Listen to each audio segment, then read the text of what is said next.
ये सारे कारनामे हैं इंदिरा गांधी के, देवबंद के मुफ्तियों के, मौलवियों के।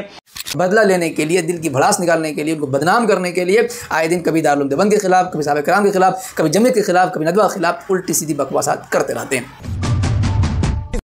अस्सलामु अलैकुम वरहमतुल्लाहि वबरकातुहू। मैं मोहम्मद इम्तियाज़ पलामी। मुअज़्ज़ज़ नाज़रीन, जैसा कि आपको मालूम है कि सलमान नदवी आए दिन सहाबा किराम की शान अक़दस में गुस्ताखी करते हुए नज़र आ रहे हैं। दारुल उलूम देवबंद के खिलाफ भी उल्टी सीधी बकवासात करते हुए नज़र आ रहे हैं। जब सहाबा किराम की शान अक़दस में शदीद गुस्ताखियाँ की, उलमा किराम ने इल्मी तौर पर रद्द किया, जवाब दिया, मुँह तोड़ जवाब दिया, बेहतरीन जवाब दिया अल्हम्दुलिल्लाह। साथ में एक और वीडियो क्लिप वायरल हो रहा है सोशल मीडिया में। देवबंद के कुछ ऐसे मौलवी थे यजीदी किस्म के, जिन्होंने उनकी बेइज्जती की, उन पर फतवे लगाए, उनको निकाल दिया, यानी अहले बैत को निकाल दिया और उन पर जुल्म किया और उनके साथ सख्त जातियां की और देवबंद पर काबिज हो गए। अब जाहिर है कि वो देवबंद पर काबिज हुए इंदिरा गांधी के जरिए, तो ये दूसरा देवबंद जो असलन पहला था जिससे अहले बैत को निकाला गया, ये देवबंद इंदिरा गांधी का है। इंदिरा गांधी ने इसकी बिना रखी और जो भी उसके साथ थे सबको मालूम है, तफसीलात में जाने की जरूरत नहीं। इसमें आप देख सकते हैं, सुन सकते हैं कि उम्मुल मदारिस अज़हरुल हिंद दारुल उलूम देवबंद के खिलाफ खूब उल्टी सीधी बकवासात करते हुए नज़र आ रहे हैं। जमीयत उलमा हिंद के खिलाफ दारुल उलूम देवबंद में जो झगड़ा हुआ, दो टुकड़े हुए, उन तमाम बातों को लेकर के उल्टी सीधी बकवासात करते हुए नज़र आ रहे हैं। इंदिरा गांधी का मदरसा है, इंदिरा गांधी का दारुल इफ्ता वगैरह ज़ालिक। अब सवाल ये होता है कि आखिर ये उल्टी सीधी बकवासात क्यों कर रहे हैं, इसके पीछे का रीज़न क्या है। तो आज के इस वीडियो में पूरी तफसील आपकी खिदमत में पेश करने जा रहा हूँ। छोटी सी गुजारिश ये है कि इस नए चैनल को सब्सक्राइब कर लें, फेसबुक इंस्टा पर देखने वाले साथी पेज को फॉलो कर लें। पूरा मामला ये है कि तकरीबन आज से 5 सालों पहले सलमान नदवी ने इसी तरीके से उल्टी सीधी बातें कही थी सहाबा किराम की शान में। सहाबा को जालिम, तागी, मुजरिम, हुकूमत का हरीस और जालिम जैसे अल्फाज का इस्तेमाल किया था। उनके वीडियो क्लिप को लीक करके भी और वीडियो क्लिप की शक्ल में कुछ हजरात ने दारुल इफ्ता दारुल उलूम देवबंद में पेश किया था और शरई हुक्म मालूम किया था कि ऐसा कहने वाला शख्स क्या है, ये मशहूर शख्स है, इनके बयान को सुनना, इनके मदरसे में पढ़ना पढ़ाना कैसा है। इस्तिफ्ता आपकी खिदमत में पेश किया जा रहा है, आप स्क्रीन पर देख भी सकते हैं। तो उस सवाल के जवाब में दारुल इफ्ता ने एक जवाब दिया था, बहुत बेहतरीन जवाब दिया था और सख्त अल्फाज में जवाब दिया था। ऐसे कहने वाले को तो अलग इस्तिफ्ता में नाम नहीं लिखा हुआ है कि कहने वाला कौन है, लेकिन जाहिर सी बात है कहने वाले वही थे, सारी बातें उन्हीं से मुतालिक थी।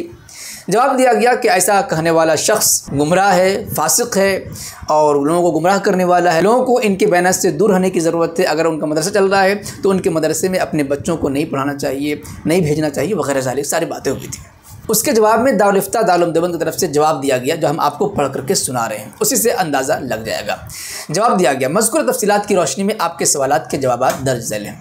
अलिफ यानी कि नंबर 1, सवालनामे के साथ तहरीर और तकरीर के जो इक़्तिबासात मुंसलिक किए गए हैं, उनको पढ़ने से वाज़ेह है कि मज़कूरा शख्स के अक़ाइद व नज़रियात जमहूर अहलुस सुन्नह वल जमात के क़तअन ख़िलाफ़ हैं और मौजब फ़िस्क़ हैं और मुंसलिका सफ़हात में जिन नुसूस से इस्तिदलाल किया गया वो क़तअन दुरुस्त नहीं है। ये महज़ कम इल्मी और कज फ़हमी से इबारत है। बरमला सहाबा किराम की शान में बागी, तागी, मुजरिम, हुकूमत का हरीस और ज़ालिम जैसे अल्फाज इस्तेमाल करना, उनकी तनक़ीस व तफ़सीक़ बराह रास्त ईमान के लिए ख़तरनाक है, नहायत ख़तरनाक है। ऐसे नज़रियात का हामिल कोई भी हो, बिलाशुबा ख़ुद भी गुमराह है और दूसरों को भी ज़लालत का सबब है। नुफूस सलीमा ऐसी बातों को कभी कबूल नहीं कर सकते। अगर किसी को ऐसी बातें भली मालूम होती हैं तो वो ख़ुद उसके अंदर ज़हर है। नंबर 2, ऐसे शख्स के इंतज़ाम व इंतज़ाम में चलने वाले मदरसे में बच्चों और बच्चियों को दीनी तालीम के लिए भेजना फ़साद अक़ीदा के अंदेशे की वजह से क़तअन जायज़ नहीं है। नंबर 3, मुसलमानों के लिए ऐसे शख्स को मुक़्तदा बनाना, मानना, उसकी तकरीर सुनना, तहरीर पढ़ना और दुरूस में शरीक होना न सिर्फ ये कि नाजायज़ है बल्कि ईमान के लिए सख्त ख़तरनाक और नुकसानदेह है।